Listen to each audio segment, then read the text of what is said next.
Subscribe करें और bell दबाएं ताकि कोई खबर रह न जाए।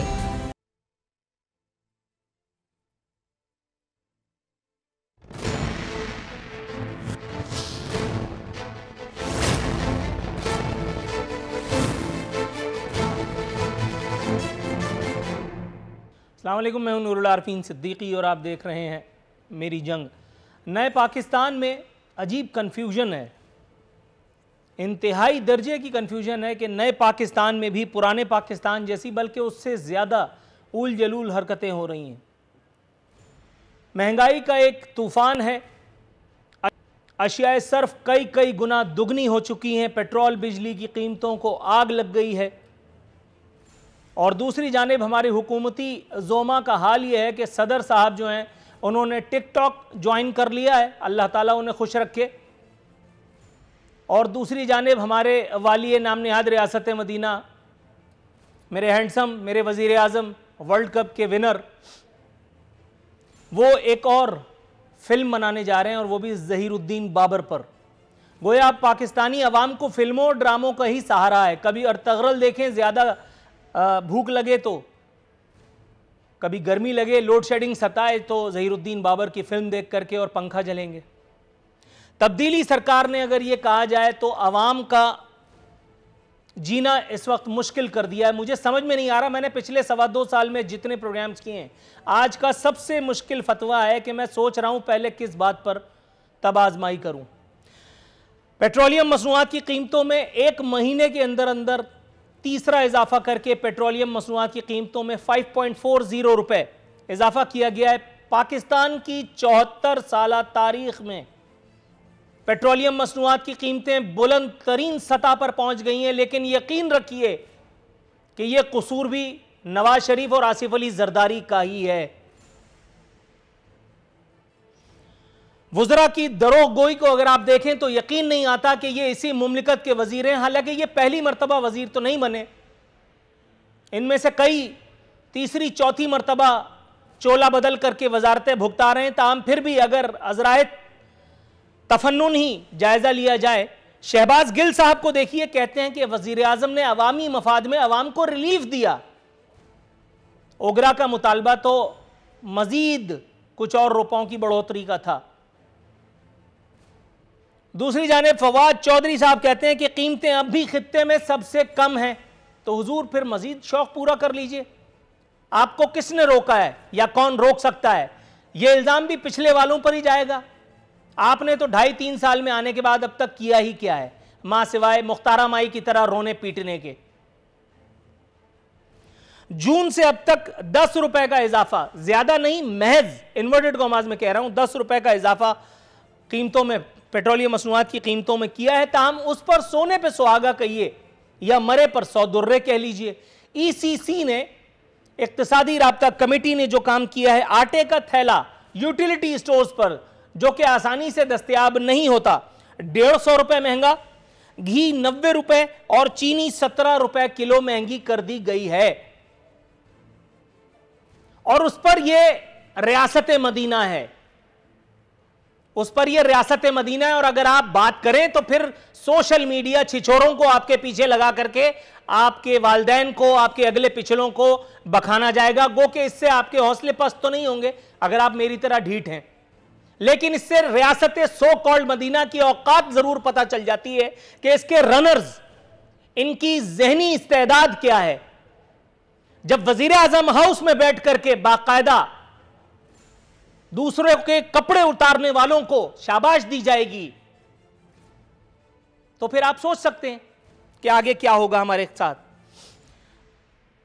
मरे पर 100 दुर्रे, दोबारा मैं कह रहा हूं, मरे पर 100 दुर्रे। के इलेक्ट्रिक को, जाहिर है कि वो इदारा के जिसको पाकिस्तान में कोई इदारा, चाहे वो कितना ही ताकतवर हो, चाहे वो कितना ही सो कॉल्ड आजाद हो, दोबारा कहता हूं ताकि वो तमाम इदारे सुने, के इलेक्ट्रिक पाकिस्तान का वो इदारा जिसने तमाम इदारों को खाक चटा दी है, तमाम इदारों को अपने दर पर सजदा करने पर मजबूर कर दिया है। इसलिए नहीं कि के इलेक्ट्रिक ताकतवर है, बल्कि इसलिए कि के इलेक्ट्रिक सबको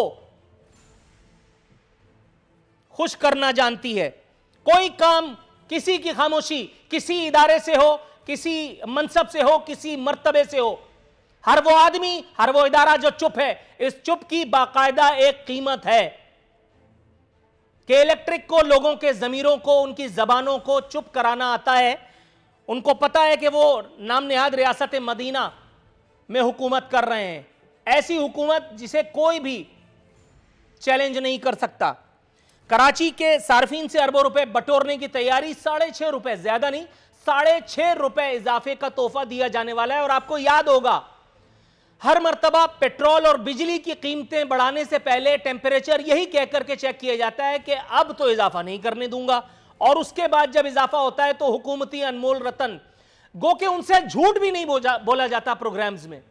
मेरे 2.5-2 साल के इस करियर में यहां इस एक टेलीविजन चैनल पर मेरा कोई प्रोग्राम, किसी प्रोग्राम में पीटीआई का कोई आदमी बैठकर जस्टिफाई नहीं कर सका इन तमाम चीजों को। आज देखते हैं आज हमारे साथ क्या होने वाला है। आज मेरे साथ मोहतरमा ज़ैनब मौजूद हैं, पाकिस्तान तहरीक इंसाफ से, खुशामदीद कहते हैं। मोहतरम अखूनज़ादा चट्टान साहब पाकिस्तान पीपल्स पार्टी से हमारे साथ हैं, और राना मोहम्मद अरशद साहब पाकिस्तान मुस्लिम लीग नवाज से हमें ज्वाइन कर रहे हैं। तीनों मोअज़्ज़िज़ मेहमानों को अपने शो में शिरकत पर खुशामदीद कहते हुए हस्ब रिवायत हस्ब दस्तूर सरकार की जानिब जाऊंगा। मैडम ज़ैनब, कैसी हैं आप? अल्लाह का शुक्र, बिल्कुल ठीक ठाक। Thanks for arrival. मैडम ये मुझे बताइएगा, फतवा तो मैंने बहुत ही लंबा दिया है, लेकिन ये तारीफ अभी फिर भी कम है। किस तरह से आप हमारे जोमा की बेहिसी को जस्टिफाई करेंगी? हालांकि इसकी जस्टिफिकेशन हो नहीं सकती। अशियाए खुर्दनोश की कीमतों को आग लग चुकी है, पेट्रोल बिजली जो है वो अब नाकाबिले बर्दाश्त उसकी कीमतें हो चुकी हैं, और दूसरी जानिब सदर मुअज़्ज़म टिकटॉक ज्वाइन कर चुके हैं। ऐसा तो मेरा ख्याल है नीरू को भी ये सब आइडियाज़ नहीं आए होंगे। हमारे वज़ीर आज़म साहब ज़हीरुद्दीन बाबर की ज़िंदगी को खिराज अक़ीदत पेश करने के लिए फ़िल्म बनाने जा रहे हैं। मैडम फिल्म प्रोड्यूसर हैं या वज़ीर आज़म? बिस्मिल्लाहिर्रहमानिर्रहीम। सबसे पहले तो आपका शुक्रिया कि आज आपने, अब आप एक्सपेक्ट कर रहे हैं कि सरकार की तरफ से कोई एक अच्छा आपके पास मौक़िफ़ आए। अभी तक जो 2.5-3-4 मिनट के अंदर जो मैंने आपकी सारी गुफ्तगू सुनी, यकीन जानिए कि मैं इसमें से कोई भी गुफ्तगू जो है वो मैं एक्सपेक्ट नहीं कर रही थी आपकी तरफ से, इसलिए कि मुझे ऐसे लगा है कि यहाँ के ऊपर कोई संजीदा बात करने के लिए मेहमानों को बुलाया जाता है। और ये जो ज़हीरुद्दीन बाबर और बाकी सारी चीज़ें हैं और ये टिकटॉक वगैरह, मेरा ख्याल है कि हम इतनी सारी, जब हम इर्रेलेवेंट बातें शुरू में ही हम कर देंगे तो शायद फोकस बात हम उसके ऊपर ना कर सकें। यकीनन आपका जो फोकस है वो, एक तो पहले कोई भी बात शुरू करने से पहले मुझे एक बात के ऊपर ज़रूर रिजर्वेशन होगी, जो जिसके ऊपर हम पंजाब असम्बली में भी इसके ऊपर बाकायदा एक रेजोल्यूशन भी आ चुकी है कि रियासत मदीना के लफ्ज़ का मजाक ना उड़ाया जाए। और ये जो सो कॉल्ड, देखें, रियासत मदीना एक कॉन्सेप्ट है, और वो कॉन्सेप्ट अगर किसी भी शख्स ने दिया है, रिस्पेक्टिव कि वो इमरान खान है या कोई भी शख्स है, अगर एक रियासत मदीना की एक हिस्ट्री है, अगर एक शख्स चाहता है कि इस मुल्क के अंदर रियासत मदीना के कवानीन राइज हों, तो पहली बात तो है कि मैं अपने भाई से कहूँगी कि आप इसका मजाक ना उड़ाएं। ये मेरी आपसे एक पहली दरख्वास्त है। दूसरी बात यह है कि यकीनन आपने जो बात कही है, महंगाई की बात कर रहे हैं, तो इसमें आपकी बात ये दुरुस्त है कि अभी तक शायद कोई भी ऐसा मेंबर नहीं आया होगा जिसने इस बात को डिफेंड किया होगा, क्योंकि हम वो लोग हैं जो कि हम कहते हैं ना कि लफ्ज़ों का हेर फेर नहीं करते। अगर कोई एक चीज़ नहीं, डिफेंड से मुराद ये है, आपके कहने के जो मकसद है कि लफ्ज़ों के हेर फेर में हम नहीं जाते। आपने जो सबसे पहले पेट्रोलियम की बात की है, इतनी वो जो आप बम गिराने की बात कर रहे हैं, आप यकीनन मेरा ख्याल है कि आप बैठे होंगे और आप कोई रिसर्च वगैरह कर रहे होंगे। तो आज आप मुझे बताइए, सबसे पहले तो मैं आपसे कुछ 4-6 सवाल पूछ लेती हूँ कि पाकिस्तान के अंदर क्या तेल के कुएँ हैं जो हम यहाँ से पाकिस्तान के तेल के कुएँ निकालते हैं? हम तेल कहाँ से लेते हैं? ज़ाहिर सी बात है, जब हमने इसको जब दूसरे ममालिक से लेना है, आपको क्या पता है कि आज इंटरनेशनल मार्केट में जो कर्ड ऑयल है जिसको हम लेते हैं रिफाइन करके और फिर हम पाकिस्तान में लेते हैं, क्या आप मुझे बता सकते हैं कि उसकी मार्केट इन्फ्लेशन कितनी है? क्या आप बता सकते हैं कि मार्केट में तेल का रेट बढ़ा है या कम हुआ है? आप क्या बता सकते हैं कि जो आपके हमारे हमसाया ममालिक हैं, जो ख़ास तौर से चले हम इंडिया की बात कर लेते हैं, किसी और तरफ नहीं जाते, क्या उसके बीच में तेल की कीमत 160-70 रुपये लीटर नहीं है? क्या आप मुझे ये बात बता सकते हैं? आप जो मुझे कह रहे हैं कि तारीख की सबसे बुलंद सतह के ऊपर चला गया है, तो मैं आपको अभी भी याद करा दूं कि नवाज शरीफ साहब के दौर में इससे भी बहुत बुलंद तरीन सतह के ऊपर ही गया था। अभी इसकी बुलंद तरीन सतह अल्लाह ना करे कि इतनी हो, लेकिन एक कुछ ऐसी चीज़ें हैं जिसमें आप निकाल दीजिए किसी को भी, आप इसके बीच में इमरान खान को निकाल दीजिए, आप इसमें बाकी लोगों को निकाल दीजिए। ये वो चीज़ें हैं इसका इख्तियार इमरान खान के हाथ में नहीं है। और ये तेल की कीमतें बढ़नी हैं, और तेल की कीमतें किस लिए बढ़ेंगी, हम ये बात नहीं कर रहे हैं कि इसमें नवाज शरीफ की वजह या किसी और की वजह। आपकी जो पूरी मार्केट है, इंटरनेशनल मार्केट है, उसके हिसाब से हमें करना पड़ेगा। आप डॉलर्स की बात करते हैं, आप ये देखें, हो सकता है कि हम अगर हम नवाज शरीफ के दौर को तो हम उठा ही नहीं सकते, जितने कर्जे हमने लेके लोगों को रिलीफ हम कह रहे हैं कि मैडम थोड़ा सा तवक्कुफ अगर आप फरमाएं, क्योंकि आपने बहुत सारी बातें की हैं और जिन सवालों का जवाब मुझे दरकार था आपने उन सवालों के जवाब के बजाय उल्टा मुझे से कुछ सवालात पूछे हैं, लेकिन मैं आपके वार को खाली नहीं जाने दूंगा। नहीं, मैं आपसे सवाल इसलिए कर रही हूं क्योंकि आपने सवालात ही गलत शुरू किए, मैं एक-एक का जवाब दूंगा। मैं नवाज शरीफ और आसिफ जरदारी के पीछे नहीं छुपूंगा, मैं पीटीआई की तरह इतना कमजोर नहीं हूं। थोड़ा सा तवक्कुफ कीजिए और जवाब गिनती रहिए। जवाब नंबर 1, पीटीआई बिल्कुल इतनी कमजोर नहीं है मैडम, थोड़ा सा तवक्कुफ कीजिए, मैं आपको बता देता हूं। पीटीआई के बड़े-बड़े लोग इस शो से भाग रहे हैं, आप पीटीआई बहुत तगड़ी है, मुझे पता है। एलिगेशन नहीं, एलिगेशन नहीं है, एलिगेशन नहीं है। मैं आपके शो में इस्लामाबाद में बैठे हुए अपने जितने बड़े-बड़े चैंपियंस हैं, दूसरी दफा आ रही हूं। जी, आप दूसरी दफा आ रही हैं, मैं आपका खैर मकदम करता हूं और मैं आपको सरे तस्लीम खम कह चुका हूं, लेकिन मैं आपकी बात नहीं कर रहा, मैं बड़े-बड़े जोमा की बात कर रहा हूं। मैं बड़े-बड़े जोमा की बात कर रहा हूं, वो जो जगादरी चौधरी वजारतें एंजॉय कर रहे हैं, मैं उन ज्यादातर लोगों की बात कर रहा हूं। अब आप जरा थोड़ा सा तवक्कुफ कीजिए, मैं आपको वन बाय वन जवाब देता हूं। आपने कहा प्रोग्राम के आगाज में ही टिकटॉक जैसी गैर संजीदा, मैडम सदर मुअज्जम को जब संजीदगी का आप मशवरा नहीं दे सकी तो आपको मुझे इंट्रो देने से रोकने का कोई हक भी नहीं। जिस मुल्क का सदर इतना गैर संजीदा हो कि वो इख्तिदार में आने से पहले जब वो अपोजिशन लीडर था, जब वो कराची की शार फैसल बंद कराता था, जिसको इख्तिदार में आने के बाद बाकायदा एक सदारती ससना के पीछे उसने बेचारे ने जान छुड़ाई है। आपको पता होगा मैं पार्लियामेंट हमला पीटीवी हमला केस की बात कर रहा हूं। तो जब गैर संजीदगी ऊपर से आती है, यहां से भी फिर वही रिफ्लेक्ट करेगा। Point number 1। पॉइंट नंबर 2, आपने कहा पाकिस्तान में तेल के कुएं हैं।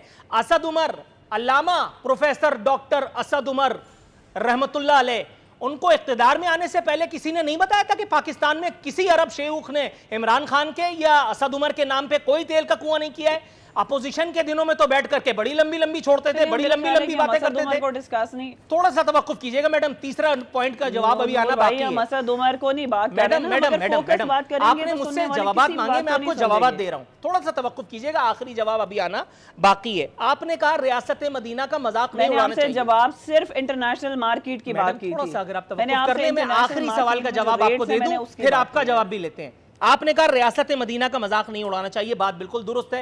रियासत मदीना के नाम पर अगर आप मुझसे मेरी जान भी मांगेंगी तो मेरा ख्याल है सादत की बात होगी, लेकिन क्या उस रियासत मदीना और इस सो कॉल्ड रियासत मदीना में कोई एक ममासलत है? उस रियासत मदीना का तस्वुर दिखा करके जहां हजरत उमर फारूक और हजरत अबू बकर सिद्दीक का दौर था, जहां हजरत अली जैसा रहनुमा था, जहां हजरत और बहुत सारे साहब कराम जैसे जलीलुल कद्र साहबी जिन्होंने हुकूमतें की, क्या उसी तरह से आज हुकूमत हो रही है? क्या आज घोड़ों पे सफर कर रहे हैं? क्या आज पैदल सफर कर रहे हैं? बनी गाला से वजीर आजम हाउस आते हैं तो 55 रुपए वाले हेलीकॉप्टर में। और इसके अलावा मैं बताऊंगा तो फिर बातें बड़ी तवील हो जाएंगी। मैडम, रियासत, ये उस रियासत की बात हो रही है जिसके वजीर आजम को कराची में 100 लाशें गिर जाने के बाद उसका तैयारा कराची नहीं आता, बल्कि उसको लेकर के नथिया गली जाता है, जहां वो अपनी छुट्टियां एंजॉय करता है इन्वर्टेड कॉमास में। ये रियासत मदीना जब है नहीं तो मैं इसे रियासत मदीना कहने की अदाकारी भी नहीं करूंगा। मैं कोई सरकारी एंकर नहीं हूं। जी मैडम, अब तमाम बातों पर आपका व्यू पॉइंट। मेरा जो व्यू पॉइंट है, आपने फिर वही बात है कि ये कोई, हम ऑनेस्टली स्पीकिंग, हम कोई अकबरी मंडी के जलसे में तो है नहीं जहाँ के ऊपर एक सियासी जलसा और हम वहाँ के लफ्ज़ों की शोबदाबाजी करें। वो आप माशाल्लाह लफ्ज़ों की शोबदाबाजी में आपसे आगे, मैं आई एडमायर करती हूँ आपके इस बात को। जो मैंने आपको एक बात कही है कि लफ्ज़ रियासत मदीना का कॉन्सेप्ट अगर दिया गया है, किसी ने नहीं ये कहा कि रियासत मदीना बन गई है। हम चाहते हैं, हम दिल से चाहते हैं कि रियासत मदीना के प्रिंसिपल्स को इम्प्लीमेंट किया जाए। और आपको अंदाज़ा ही नहीं है कि पीटीआई किस किस्म की जमात है। पीटीआई के जो लोग हैं वो खुद अपनी जमात को के साथ इख्तलाफ करने का हक रखते हैं।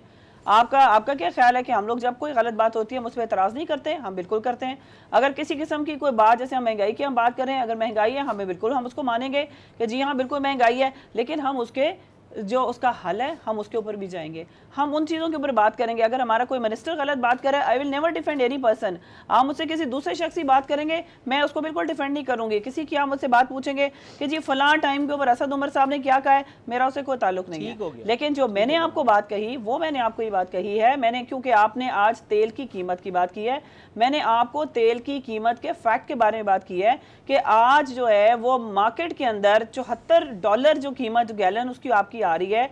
आप एक दफ़ा उसको रिसर्च करें, आप वहां के ऊपर जाएं और क्या इस वक्त हुकूमत किन किन प्रोजेक्ट के ऊपर काम करी है। मेरा वो काम बनता है कि मैं आपको वो चीज़ें बताऊं। गवर्नमेंट, आप ये ना कहिए कि इस गवर्नमेंट में कुछ नहीं हो रहा। I am here to tell you कि what this government is performing. मुझे वो आपको बताना है। तो इसलिए अगर मैं खाली लफ्ज़ों की शब्दाबाजी में पड़ी रहूंगी तो फिर हम इसी तरह बात नहीं कर सकेंगे। राइट मैम, थोड़ा सा तवक्कुफ मैं आपकी जानिब आता हूं। राना अरशद साहब, सर स्ट्रेट सवाल कर रहा हूं, बिल्कुल मुद्दे की बात सुनना चाहूंगा। जब आपको पता था कि पाकिस्तान के पास तेल के कुएं नहीं हैं, तो आपकी और आसिफ अली जरदारी साहब का भी एहतसाब करूंगा, अखुंज़ादा चट्टान साहब के पास जाकर के, आप लोगों की हिम्मत कैसे हुई कि आपने इस नर्ख पर हमें पेट्रोल फ्यूल नहीं दिया जिस नर्ख पे हमें आज मिल रहा है। हालांकि आपके दौर में भी मेरे ख्याल है पेट्रोलियम प्राइसेस इंटरनेशनल मार्केट से ही लिंक्ड होती होंगी। सर जरा तसल्ली बख्श जवाब चाहिए। बिस्मिल्लाहिर्रहमानिर्रहीम। नूरुल्लाह आरफी साहब, मैं आपका शुक्रिया अदा करता हूं आपके टीवी चैनल का। आज पूरी दुनिया इस चीज़ को देख रही है कि आज हम बात क्या कर रहे हैं। अगर आप कंपैरिजन करेंगे तो जब मियां मोहम्मद नवाज साहब और मुस्लिम लीग और आवाम की हुकूमत थी तो फिर इमरान खान के डायलॉग और फिर असद उमर के डायलॉग, वो कहते थे कि 42 रुपए लीटर होना चाहिए, जब हमने 62 रुपए पेट्रोल किया। और आप 2016, 2017, 2018 की इमरान खान साहब की फुटेज निकाल लें तो वो ये फरमा रहे थे लेवी और टैक्स। आप देख लें मियां मोहम्मद नवाज शरीफ के दौर में 2018 में लेवी और टैक्स मिलाकर टोटल हम 20 या 21 रुपए फी लीटर ले रहे थे। और ये रियासत मदीना का नाम लेने वाले आज क्या कर रहे हैं, आज 38 रुपए गरीब आवाम का खून चूसने के लिए लिए जा रहे हैं और किसी और की जेब में नहीं जा रहे, बादशाह सलामत की जेब में जा रहे हैं। जब 2020 में पूरी दुनिया में पेट्रोल फ्री हुआ और जून 2020 में यहां पर जब 72 या 74 रुपए हुआ तो पूरा महीना पेट्रोल नहीं दिया। और इमरान खान साहब ने जब 26 जून को 26 रुपए पेट्रोल महंगा किया, आवाम पर बम गिराया, तो फिर 1 घंटे बाद पेट्रोल हर जगह से मिलना शुरू हुआ। ओगरा की समरी मूव नहीं हुई, बादशाह सलामत ने समरी मूव की, फाइनेंस डिपार्टमेंट और पीएम हाउस ने समरी मूव की। ये है जुल्म। और जब हम रियासत मदीना का नाम लेते हैं तो हजरत अबू बकर सदीक रजी अल्लाह ताला अन्हु ने फरमाया था कि मैं वही तनख्वाह लूंगा जो एक मजदूर की तनख्वाह होगी, और अगर मेरा गुजारा नहीं होगा तो मजदूर की तनख्वाह बढ़ाएंगे। यहां पर इमरान खान ने कहा कि मेरा 2 लाख में गुजारा नहीं होता, फिर 8.5 लाख, और अब गालबन 24,41,000 के जो अखराजात हैं वो पर मंथ लिए जा रहे हैं, और गरीब की तनख्वाह 20 रुपए। ये है कहने और करने में जमीन आसमान। Right sir, got your point. थोड़ा सा तवक्कुफ कीजिएगा, मैं अखुंज़ादा चट्टान साहब के पास जाने की अदाकारी फरमाऊंगा। आज गरीब को थोड़ा सा अरशद साहब 150 तवक्कुफ फरमाइएगा, जैसा कि मैडम ने फरमाया कि हम किसी जलसे में नहीं है, आप थोड़ा सा जज्बाती हो रहे हैं। घी महंगा कर दिया, 17 रुपए चीनी महंगी कर दी, और ये डायरेक्ट बाम कोई और नहीं गिरा रहा, ये राना साहब मैं आपकी तरफ आ रहा हूं। हुकूमत और इमरान। अखुंज़ादा चट्टान साहब, सर आप मुझे सुन सकते हैं? जी मैं आपको सुन सकता हूँ। अखुंज़ादा चट्टान साहब, सर पूछना यह था कि आपके दौर में पेट्रोलियम मसनूआत की कीमतों में जब इजाफा होता था तो आपके मिनिस्टर्स की भी यही आवाज़ होती थी जो आज के मिनिस्टर्स की है कि गरीब की जेब पर इसका कोई असर नहीं होगा। सर सदाएं तो वही हैं, सिर्फ सदाएं देने वाले बदल गए हैं। कल जो जायज़ था वो आज नाजायज़ कैसे? बिस्मिल्लाहिर्रहमानिर्रहीम। सबसे पहले तो आरिफीन साहब मैं आपको ये बताऊं कि अगर आप हुकूमत के सवाल के जवाब देते हैं तो फिर हमें बुलाने की ज़रूरत नहीं है। हम न लाहौर शहर में बैठे हैं, न इस्लामाबाद में, मैं बाजोड़ में हूँ। यहाँ पे 21 घंटे लोड शेडिंग होता है, 3 घंटे बाद यूपीएस भी काम छोड़ देते हैं। 30 मिनट आपने हमको बिठाया, 3 मिनट आपने राना साहब को दिया, मैं देख रहा था। बाकी आपने पूरा हुकूमत के साथ सवाल और जवाब पे जो 26 मिनट है, 25 मिनट आपने इसके साथ किया। तो आपसे दरख्वास्त ये है कि अगर आप हुकूमत के सवालों के जवाब देते हैं तो फिर आप अपोजिशन वालों को नहीं बुलाए, फिर आप इनके लिए काफी है।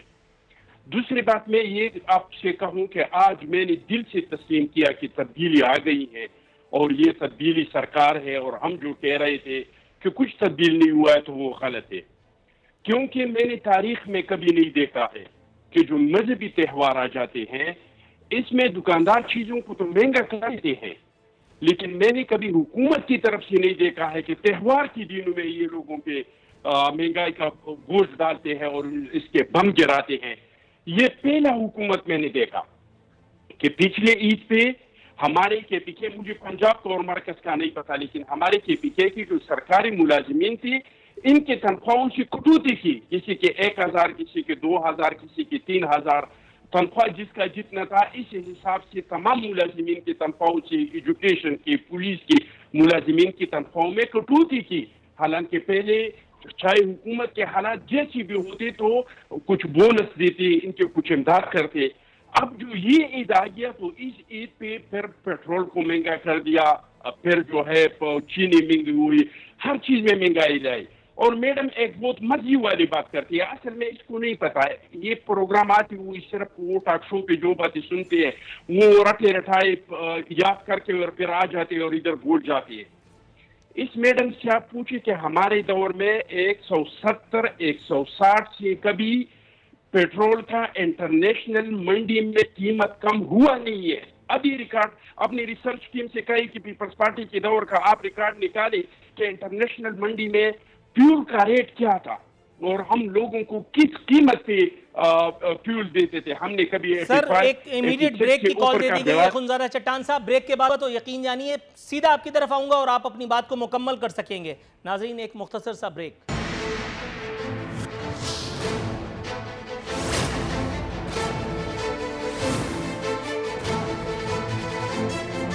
वेलकम बैक नाजरीन। बदस्तूर हमारे मेहमान हमारे साथ मौजूद हैं। ब्रेक पर जाने से पहले अखुंजारा चट्टान साहब कोई गुफ्तगू कर रहे थे। अखुंजारा चट्टान साहब सर आप अपनी बात को मुकम्मल कर सकते हैं तसल्ली के साथ।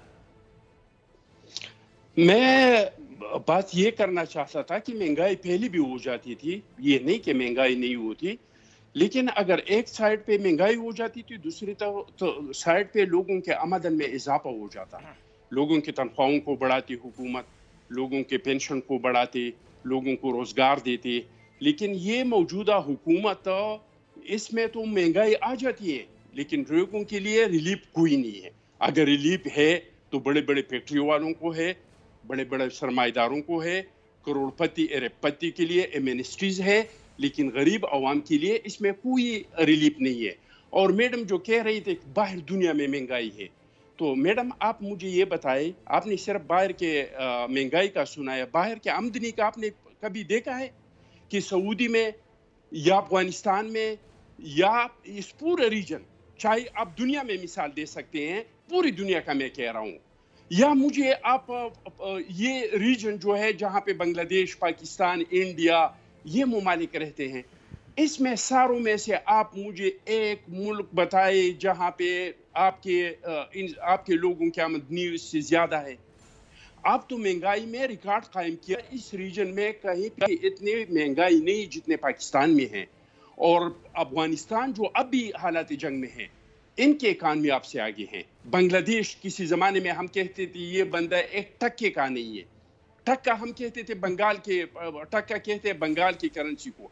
आज टक्का कहाँ पे है, आज आप कहाँ पे हैं?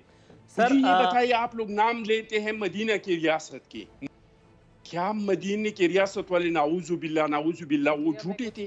वो अपने लोगों से झूठ बोलते थे? आप मुझे बताएं कि राइट सर, आपका नुक्ता आ गया। अगर आप इजाजत दें और बुरा न मनाएं तो मैं मैडम के पास जाऊंगा। उम्मीद है कि अब आपकी तसल्ली हो गई होगी। सवाल जवाब इनके साथ करो। राइट। मोहतरमा ज़ैनब उमैर साहिबा, खुदारा आप लिल्ला ये मत समझिएगा कि मैं किसी के कहने में आकर के आपसे कोई ऐसा वैसा सवाल पूछ रहा हूँ। मैडम बहुत ही अदब इज्ज और इंकिसारी की अदाकारी के साथ मैं ये पूछना चाहूंगा कि आटे का थैला, the right word you have used, right. अच्छा, मुझे पहले जो कुछ और बातें, मैं जो इन्होंने इतनी सारी बातें की, मैं पहले उनका जवाब दे दूं। Right ma'am, please. ये है कि मेरे भाई ने गलत समझा। मैंने उनको बिल्कुल ये बात नहीं कही थी कि पूरी दुनिया में बहुत महंगाई है और पाकिस्तान में महंगाई है। मैंने ऑयल की जो कीमत थी, मैंने उसके ऊपर बहुत स्पेसिफिक बात की थी कि जो तेल की कीमत है वो जो हमारी इंटरनेशनल मार्केट की कीमत होती है, और मैंने, क्योंकि हम कर्ड ऑयल के हवाले से मैंने बात की, 74 रुपए के मैंने जो हमारा डॉलर है, क्योंकि हमें डॉलर्स के बीच में हम इसमें पैसे पे करते हैं, तो मैंने बड़ी साफ़ और वाज़ेह तौर के ऊपर मैंने वो बात की थी। मैंने महंगाई ये नहीं कहा था कि पूरी दुनिया के बीच में, बल्कि कि पूरी दुनिया में, उनकी बात को मैं फिर भी तायद करूँगी कि पूरी दुनिया में महंगाई है। आप दूसरे मुल्कों की बात करते हैं, कनाडा, ये दिस इज दो it's not an relevant thing, लेकिन मैं फिर भी आपको बताती जाऊँ, इनको ये मालूम नहीं है कि कनाडा में भी 40 से 60% टैक्स दिया जाता है, और बाकी का जो 40% है लोग जो है वो अपने बाकी तनख्वाह से लेके जाते हैं पैसे। लेकिन मैं बहरहाल उसकी बात नहीं करूँगी। No, it's nothing to laugh, it's something serious which I am telling you. दूसरी बात ये है कि जो बात मैं आपको बताने लगी हूँ कि जब आपने बात की कि पिछले साल हम लोगों की तनख्वाहें कटी, हम सारे पार्लियामेंटेरियंस हैं, हम सब की भी तनख्वाहें कटी। इनको शायद ये मालूम नहीं है कि 2 साल पहले 2019 के बीच में पूरी दुनिया के अंदर जो कोविड की नहुसत आई थी वो पाकिस्तान में भी आई थी, और पाकिस्तान में इंटरनेशनली सराहा जा रहा है कि जिस तरीके से हम लोगों ने कोशिश की कि लोगों का बिजनेस भी चलता रहे, और लोग जो है उसमें हॉस्पिटल्स के बारे में भी, और जो वैक्सीनेशन, मेरी बात पूरी कर लीजिए फिर आप बात कीजिए, फिर अब आप ये देखिए कि सुन लीजिए बात, फिर आप जवाब दीजिए, क्योंकि उसके बाद आप ये देखें कि इस साल के बीच में भी, पिछले साल एक तो ये कि कोविड को जिस तरीके से हैंडल किया, पूरी दुनिया ने उसकी तारीफ की, इससे आप इनकार नहीं कर सकते। इस वक्त जो वैक्सीनेशन का अमल हो रहा है, वैक्सीनेशन के लिए खसूसन सबसे ज़्यादा फंड्स रखे गए हैं, और मेरा अपना ख्याल है कि जब आप टीका लगवाने जाते होंगे, आपसे ये नहीं पूछता होगा कि आप नून लीग के, पीपल्स पार्टी के, PTI के, आपको वैक्सीनेशन उसी तरीके से एहतियात के साथ लगा रहे हैं। जब टीके लगवाने जाना ये बता रही हूँ कि टीका घर लग जाता है, पता चल जाता है। बिल्कुल आपने सही कहा, टीका घर का लग रहा है जी। थोड़ा सा मैडम आप जरा बात को आगे लेके चलते हैं। ऐसा मैडम हो रहा है, मुझे भी जरा एक बात में और जुमला जरूरी कहना चाहती हूँ। नहीं प्लीज मुझे एक जुमला पूरा कहना है। आप भी जरूर कहिए, लेकिन जब क्योंकि आपने बुलाया तो मौकफ चला जाएगा, बीच में बात रह जाएगी। ये जिस तरीके की बात कर रहे हैं, जिस टाइम पे 2018 के बीच में, क्योंकि इनका एक आर्गुमेंट ये भी हमेशा से रहा है कि 2018-19 के बीच में जब हम लोगों को इन्होंने हुकूमत दी, उस टाइम पे जो GDP रेट था वो 2 पॉइंट समथिंग था, ये 2.1 आई गेस था, और इसमें कोई शक नहीं है कि पहले साल के अंदर वो -5 के ऊपर चला गया। इस बात का मैं इतराफ़ करती हूँ, लेकिन उससे अगले ही साल के अंदर जो हमारा अभी करंट हमारा ईयर गुजरा है, उसमें हमारा GDP रेट आप उठा के देख लें 3.9 था, और जो आने वाला साल है उसके पीछे हमारा हदफ 4.8 है। आपके जितने डैम्स बन रहे हैं, क्या आपको मालूम है कि कितने डैम्स बन रहे हैं? आप जो बात कर रहे हैं, हमें आप लाहौर, मतलब पूरे पाकिस्तान की बात करना चाहते हैं। मैं चूंकि लाहौर में बैठी हूँ, मैं लाहौर में बैठी हूँ, लेट मी फिनिश मैडम, बहुत थोड़ा सा मुझे एक बात करने दीजिए, मुझे एक बात कर लेने दीजिए, और वो ये बात है कि इतने प्रोजेक्ट्स इस टाइम के ऊपर इस हुकूमत ने शुरू किए हुए हैं। आप लोगों को हमेशा से सिर्फ आपके ज़हनों के अंदर याद है कि बारिश होती थी और लाहौर के अंदर पानी खड़ा हो जाता था। हमने वो सारे ड्रामे देखे, मैं बता रही हूँ, हमने वो सारे ड्रामे देखे। बात खत्म होने दीजिए काइंडली, क्योंकि जब तक बात खत्म नहीं होगी मैं सवाल कैसे पूछूंगा? थोड़ा सा तवक्कुफ कीजिएगा जी। राना अरशद साहब, सर मैं समझ, सवाल नहीं आप पूछेंगे, मैं आपको पहले जवाब दूंगी। नहीं, मुझे प्लीज पहले बात करने दें। आप तो एंकर हैं, ये तो कोई तरीका नहीं कि एक पार्टी को आप आधा घंटा दे दें। हम प्रोग्राम देखने नहीं आए, थोड़ा सा हम बात करने के लिए आए। आज पहली मर्तबा चट्टान साहब भी मुझसे खफा हुए, और राना अरशद साहब बात बहुत सुन ली, झूठ सुन के मेरा कान तवक्कुफ कीजिए। मैं आपकी थक गई झूठ सुन जी। राना अरशद साहब, सर आप कुछ कहना चाह रहे हैं, फरमाइए। इंफॉर्मेशन लेना ही नहीं चाहते हैं गवर्नमेंट से, तो आपको मैडम मैं तो चुप करके सुन रहा हूँ, लेकिन राना अरशद साहब नाराज होने पे क्या हाथ खोल के बैठे हैं, ये अपने हाथ खोल के बैठे, मगर मैंने इनके हाथों से ज्यादा प्रोजेक्ट ना गिनवाए तो अब मैं हम रख देते हैं। अखुनज़ादा चट्टान साहब, मैंने आपको बोलने का पूरा मौका दिया हुजूर। अब राना अरशद साहब के पास जाऊंगा ना, उसके बाद आऊंगा, फॉर्मेट को तो फॉलो करें। राना अरशद के पास जाए ना, तो ये तो यार आप ये टाइम चेक करें। ये सर राना साहब के पास मुझे जाने तो दीजिए, मैं आ रहा हूँ आपकी तरफ। अगर आपने PTI वालों को लेना है और अपोजिशन का सुनना नहीं है, तो फिर क्यों हमें बुलाते हैं? मुझे ये बताइए। आपका गिला बजा है, में सिर्फ 3 मिनट मुझे मिले हैं, 3 मिनट जो है राना साहब को मिले, बाकी तमाम टाइम आपने मैडम को दिया है। अच्छा, अब मैं राना अरशद साहब के पास से दोबारा आपके पास आ रहा हूं। मैं राना साहब के पास से दोबारा आपके पास आ रहा हूं, खातिर जमा रखिए, आपका गुस्सा ठीक है, मैं आपकी तरफ आ रहा हूं। जी राना साहब, सर फरमाइएगा, क्या कहना चाह रहे थे आप? नूरुल्लाह आरफीन साहब, मैं ये अर्ज कर रहा था कि आप ज़रूर इसको रिसर्च करें कि 30 जून को इंटरनेशनल ऑयल के रेट $76 फी बैरल थे, $76 फी बैरल, और इन्होंने रेट बढ़ाया, 2 रुपए बढ़ाए, और जब रेट कम हुआ इंटरनेशनल मार्केट में, वो 74 हुआ, वो 72 हुआ, 76 से जब कम हुआ तो बादशाह सलामत ने 5 रुपए 40 पैसे का पेट्रोल बम गिरा दिया। और क्योंकि आज जिम्मेदार चावल की फसल काश्त कर रहा है, ट्यूबवेल चल रहा है, और जिम्मेदार पर बम वैसे गिराया कि मियां नवाज साहब की हुकूमत थी तो बिजली का यूनिट 5 रुपए 35 पैसे का था, और ये बादशाह सलामत की हुकूमत आई, कहते घबराना नहीं। और मिस्टर एनआरओ जब बात करते हैं, एनआरओ लेते हैं बजट पास करने के लिए, और वही जिम्मेदार की बिजली रात को जो 5 रुपए 35 पैसे का यूनिट था वो 14 रुपए कर दिया, और शाम 7 बजे से लेकर रात 11 बजे तक 21 रुपए का यूनिट कर दिया गया है। और उससे बढ़कर जो के इलेक्ट्रिक में किया जा रहा है, आप ये देखें कि ये बजट पास होने के बाद 3 दफा 10 रुपए पेट्रोल फी लीटर महंगा हो चुका है। ये लेविया टैक्स, ये बात शहबाज शरीफ साहब ने की थी, ये बात बिलावल साहब ने भी की थी, और जहांगीर और शौकत तरीन ने कहा था कि 610 अरब हम आवाम की जेब से निकालेंगे। ये कितने झूठे हैं, कहते थे बजट में टैक्स नहीं लगाया, 610 अरब का डाका मारा जा रहा है। और फिर आप ये देखें कि जो चीनी थी वो कहां, जहांगीर तरीन, आज भी चीनी मेरे लाहौर में और पूरे पाकिस्तान में 105 से 110 रुपए हो चुकी है। राइट सर, राणा साहब, इससे पहले कि दोबारा ब्रेक का वक्त आ जाए, थोड़ा सा अगर आप सब्र करें, टमाटर 20 रुपए वो 100 रुपए हो गए। सर प्लीज, एलपीजी, आप नूरुल्लाह आरफीन सिर्फ आधा मिनट प्लीज, आधा मिनट। एलपीजी को इन्होंने 2 हफ्तों में बढ़ाते बढ़ाते परसों एक दिन में 2 दफा बढ़ा 170 रुपए किलो का रेट कर दिया है। और आटा महंगा, चीनी महंगी, मेडिसिन महंगा, पेट्रोल महंगा, फिर रियासत मदीना का नाम लेते हैं। राइट सर, थोड़ा सा तवक्कुफ कीजिएगा अखुनज़ादा चट्टान साहब। सर, और आटे का थैला 150 रुपए, घी 90 रुपए और चीनी 17 रुपए बढ़ा दी गई है। सर, इसका भी गरीबों पर कोई असर पड़ेगा या नहीं?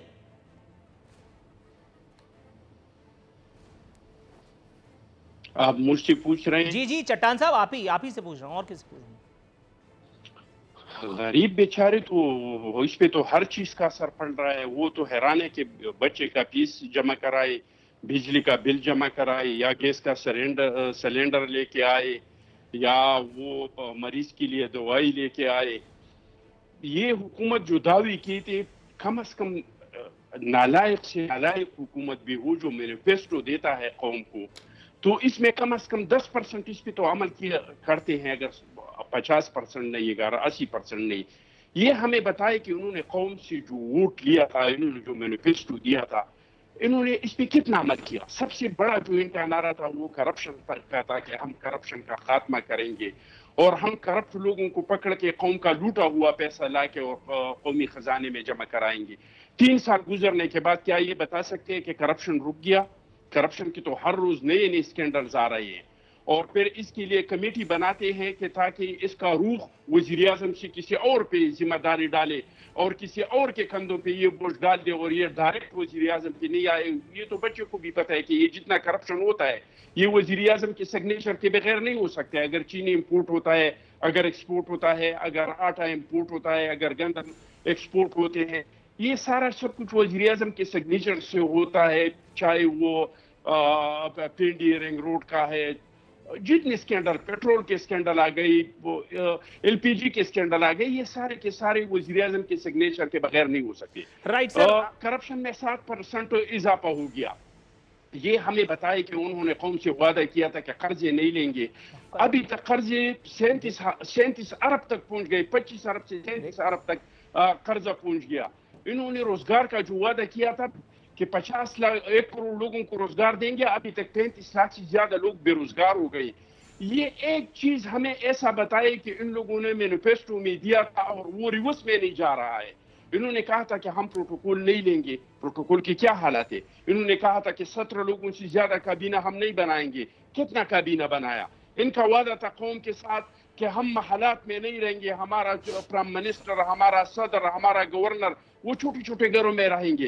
क्या जो हमारे नवाज शरीफ के लोग जो वजीर आला, गवर्नर, वजीर आला जिन घरों में रह रहे थे, क्या इनके वजीर आला, इनके गवर्नर, इनके सदर ये खुद इन घरों में नहीं रह रहे हैं? राइट सर, आपका नुक्ता आ गया। थोड़ा सा तवक्कुफ कीजिएगा, यहाँ मुझे ब्रेक पर जाने की कॉल दी गई है। ब्रेक से वापस और मौजूआत हैं जिन पर बात करने की कोशिश करेंगे, नतीजा अल्लाह के हाथ में।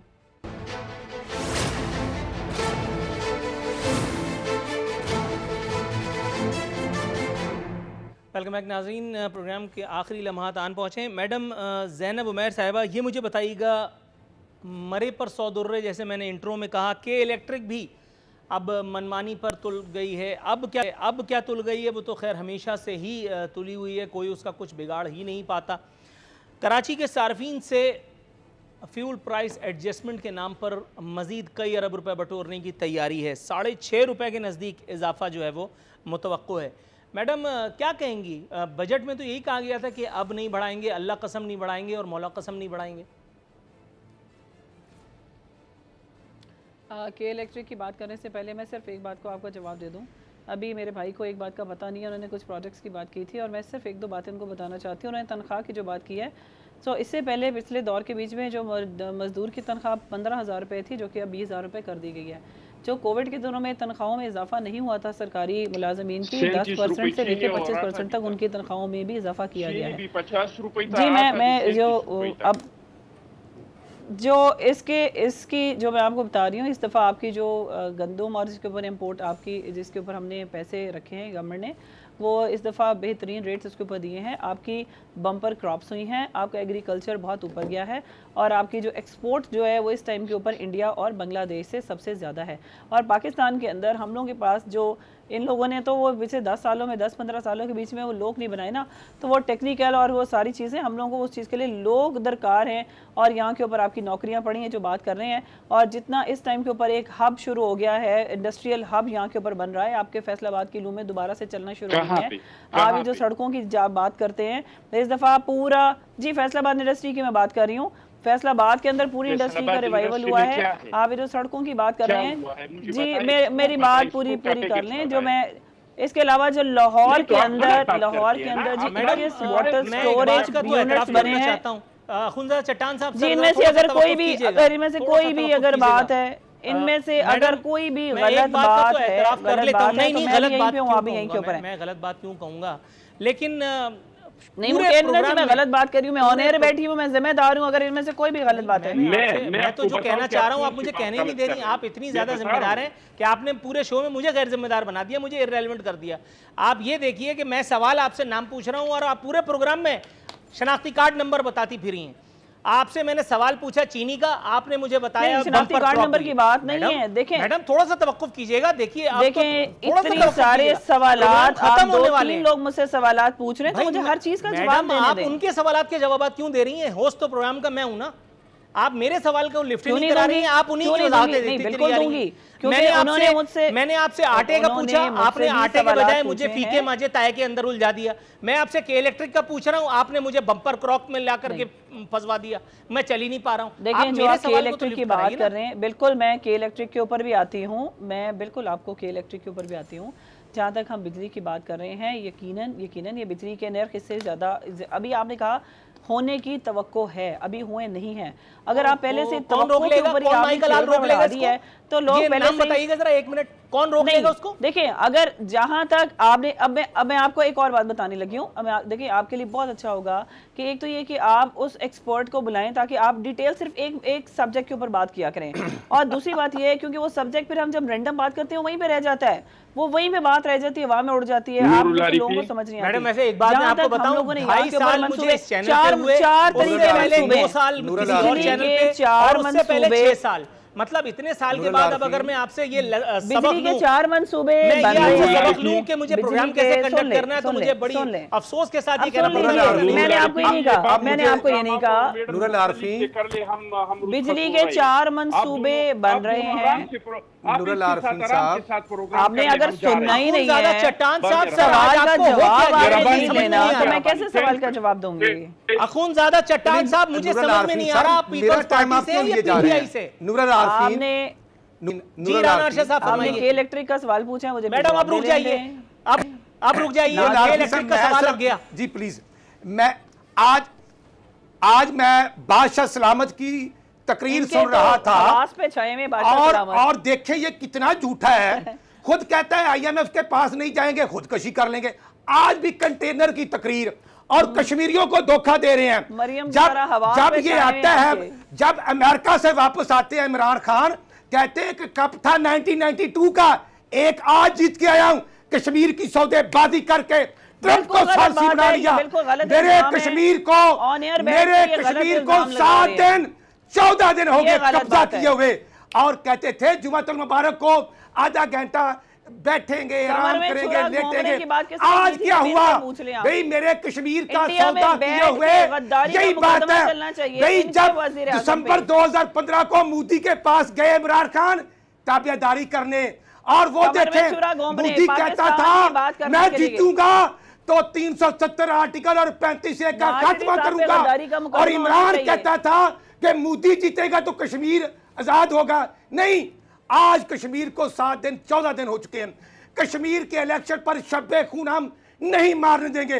वो गंडापुरी जिसने हमारे कारकुनों पर फायरिंग की, वो राजा जैन हमारा मुस्लिम स्टूडेंट फेडरेशन का मुजफ्फराबाद का सदर था, उस पर गोलियां बरसाई, उसको गिरफ्तार करवा दिया। ये है जालिमों की हुकूमत। और ये आज जो मैं कहता हूं, जो अफगानिस्तान की जंग है उसमें भी तालिबान खान का कसूर है। हमने 80,000 शोहदा के वुरसा से माफी मांग पर हालात को पुरअमन किया था। मियां नवाज शरीफ ने ज़रबे का आगाज किया था, पीओ पार्टी को बिठाया, सबको बिठाया, और आज ये कहते हैं जब सीरियस इशू पर पार्लियामेंटी लीडर को बुलाया जाता है तो इसके पास टाइम नहीं, इमरान खान के पास टाइम नहीं। हाँ, वो जो एक हेलीकॉप्टर का पायलट था इंडियन, उसको तो 24 आवर्स में चाय पिलाकर दे दिया। टांगे कांपती हैं मेरे भाई। आज महंगाई, बेरोजगारी, लाख रूरियत, आज एंकर्स को थ्रेट करना, आज सियासी लोगों को थ्रेट करना, ये वतीरा बन चुका है इमरान खान का। और जो लैंग्वेज इस्तेमाल की जा रही है, हमारी लीडरशिप हमें वो लैंग्वेज इस्तेमाल करने की इजाजत नहीं देते। और ये क्या कह रहा है, जो खुद मैं समझता हूं अली बाबा 40 चोरों का सरगना है, कहती हैं जाली मेडिकल रिपोर्ट, जाली मेडिकल रिपोर्ट का जिक्र करने वाले जाली मेडिकल रिपोर्ट अगर बनाई थी तो डॉक्टर फैसल ने बनाई थी, डॉक्टर यास्मीन राशिद ने जाली रिपोर्ट बनाई थी। और ये जाल साजिश हुकूमत में शामिल है। ये हमारी लीडरशिप की अगर इज्जत करेंगे तो हम करेंगे। ये क्या तरीका है? एक वज़ीर आज़म कह रहा है कि जाली मेडिकल रिपोर्ट इमरान न्याजी, थोड़ा सा तवक्कुफ करेंगे अगर आप, तो मैं एक सवाल और पूछ लूं। मेरा ख्याल है आज मिनिस्टर भर्ती किया हुआ है, मेडिसिन पर माफिया खा रहा है, मेडिसिन माफिया, आटा माफिया, चीनी माफिया, पेट्रोल माफिया, वो लोग लूट के खा गए अली बाबा 40। थोड़ा सा वेट कीजिए, सवाल तो पूछिए, आपकी बात हो गई कि नवाज शरीफ जाली रिपोर्ट पे आप भी ऑटो पे लगी हुई हैं, आप अभी भी ऑटो पे लगी हुई हैं, सवाल तो पूछने दें, थोड़ा सा तवक्कुफ तो करें। नहीं, मैं आपको मुबारक दे रही हूँ, आपको मैं मुबारक दे रही हूँ। उन्होंने एडमिट कर लिया है कि नवाज शरीफ जाली रिपोर्ट पे लंदन गए हैं। अच्छा ठीक है, अब आगे बढ़ जाए, रिमाइंड करें, अगर आप कहें तो आगे बढ़ जाए। एडमिट कर लिया ये मैडम, अगर आप कहें तो आगे बढ़ जाए। कह रहा है अच्छा, मैं चैलेंज करता हूं, अगर वो रिपोर्टें जाली हैं तो इस हुकूमत को आवाम से माफी मांगनी होगी। नवाज शरीफ अवाम से मोहब्बत करने वाला है, कश्मीरियों से मोहब्बत करने वाला है, और जिसने पाकिस्तान को ऐसी ताकत बनाया, आज ये बातें करते हैं, ये ट्रंप के आगे लेट जाते हैं और हमारी लीडरशिप पर ऐसे इल्जाम लगाते हैं। हम इज्जत करते हैं, लेकिन हम ऐसे इल्जामात को बर्दाश्त नहीं करेंगे और अपने खानदानों को भी लेके बाहर नहीं जाते हैं। हाँ, और तो बताएं, इमरान नियाज़ी नियाज़ी साहब के तीनों बच्चे कहां पे हैं? लंदन में हैं, किस घर में पढ़ रहे हैं? कौन को बताएंगे? नहीं बताएंगे। न्यू जर्सी में इस्लामिक यूनिवर्सिटी से उन्होंने ग्रेजुएशन न्यू जर्सी में वो इमरान खान की सिस्टर के 2004 से अरबों रुपए के एहसास से, वो हकीकत में इमरान खान के एहसास से है। बहरहाल आज के शो में ये बात तो साबित हुई, आज का शो एक बात तो बहरहाल साबित हो गई कि एक अनफॉर्चुनेट वाकया, लेकिन इतने ज्यादा क्रूशियल मौजू पर की जाने वाली हमारी गुफ्तगू खुद अपोजिशन की नॉन सीरियसनेस की वजह से बिल्कुल मजाक बन करके रह गई।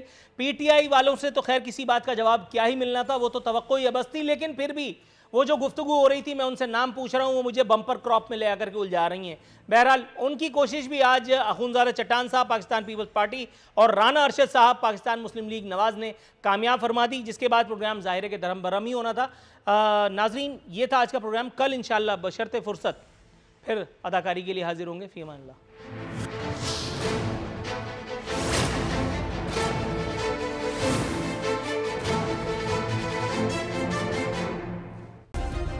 सब्सक्राइब करें और बेल दबाएं ताकि कोई खबर रह न जाए।